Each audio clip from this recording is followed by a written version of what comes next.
अरे धीरे धीरे आई हाय बेटी, पापा के हो मड़उआ।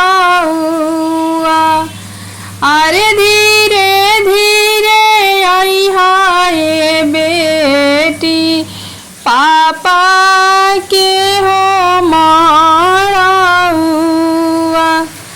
अरे झुनु झुनु बाजे बेटी, गोड़वा के पायलिया।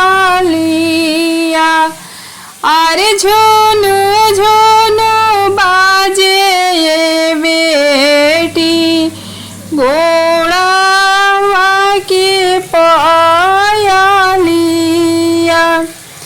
अरे माड़ावा में रखिया ये बेटी, हमारो होई जातिया।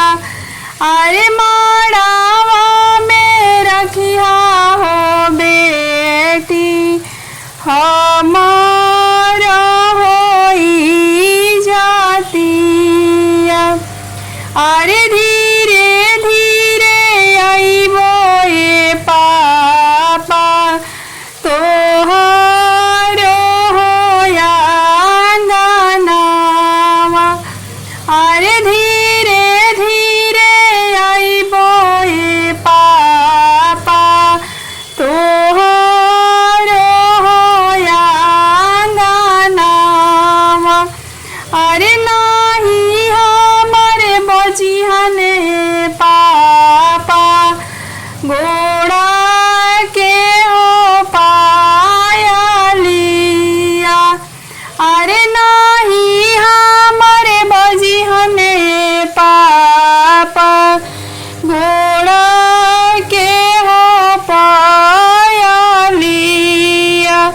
अरे धीरे धीरे आई हाय बहिनी, हमारो मड़उआ।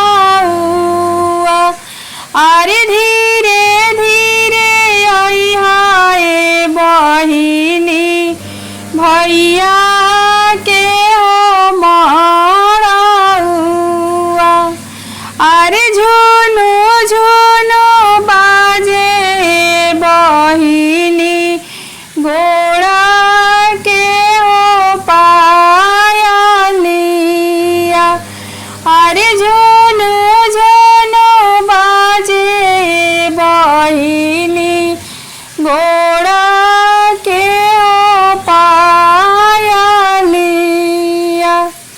अरे माड़ावा में रखिया ये बहिनी, हमारो होई जातिया।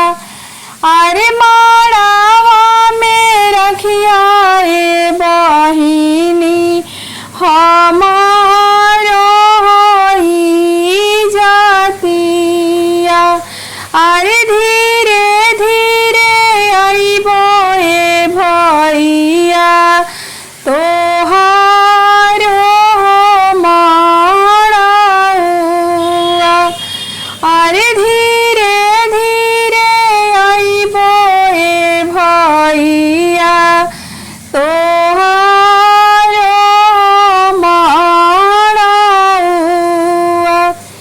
अरे नाही हमर बजिहने भैया, पैरा के हो पायलिया। अरे नाही हमर बजिहने भैया, गोड़ा के हो पायलिया। प्लीज़ मेरी गीत अच्छी लगी तो वीडियो को लाइक, कमेंट और सब्सक्राइब ज़रूर करें और ज़्यादा से ज़्यादा शेयर करिए। बस इतना ही।